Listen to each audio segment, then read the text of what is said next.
My name is Jill Oman. I'm 39 years old, a business owner, mother of two, Women in Recovery graduate, and I just celebrated 6 years clean from meth.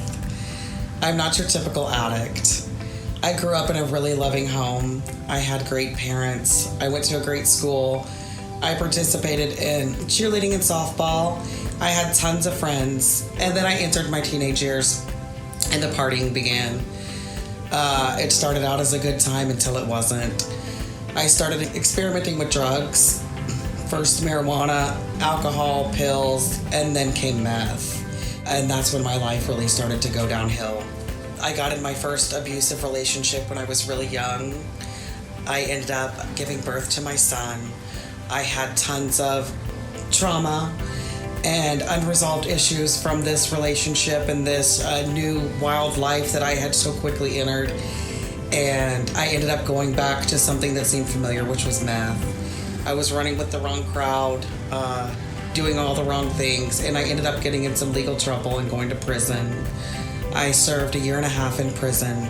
My mom took care of my son while I was away.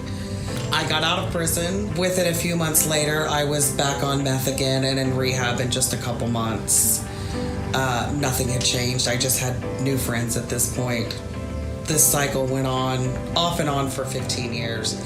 I would get clean, I would do good things, and then I would fall back again. I never could realize the pieces that I was missing, the trauma that needed to be healed. I needed to be saved. I needed Jesus in my life. And I had brief encounters with going to church and trying that route, but it just never really sunk in. The years went on. I entered another relationship and ended up having another child. That didn't end so well either. And so once again, I went back to what was familiar, which was meth. Within a few short months, I was in some really big legal trouble. I was facing 20 years in prison. I went back to my jail cell after hearing that news, and I said, God, no matter where you place me, I promise to serve you. And fortunately, at that point, I was offered the Women in Recovery program. While I was in the Women in Recovery program, was the first time that I was invited to attend the Little Black Dress event. I wasn't really sure what it was, but it sounded like something fun to do, and so I agreed to go. And when I walked in, I was blown away at the outpouring of love that I experienced. Everybody was happy and loving, and here I was having just had an ankle monitor removed from my leg, and yet I was being treated like royalty. I knew that this was something that I wanted to go back to again.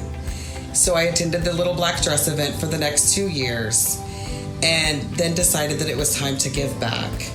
In 2019, my friend and I decided that we wanted to host a table.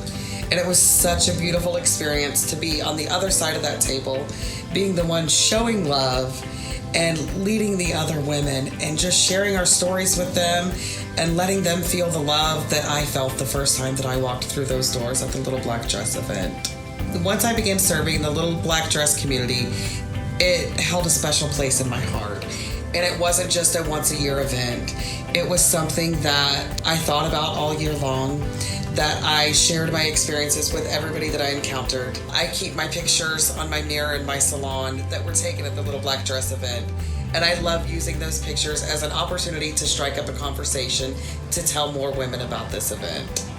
During my 6 years in recovery, some of the most beautiful things have happened in my life, and I've been blessed in ways that I never thought possible. I have a successful business. My family has been restored. My relationships have been restored. To the women here who may be here for the first time and have been nominated for a Little Black Dress for the first time, I just want to tell you to open your heart and open your arms and receive it. There's so much love in this room and there's so much love in this world, and it may not feel like it right now, but I promise that there's a light at the end of the tunnel and things will get better. And there's so many people here to love on you and that you can lean on, and we hope to build connections with you outside of these walls, and we'll support you every step of the way.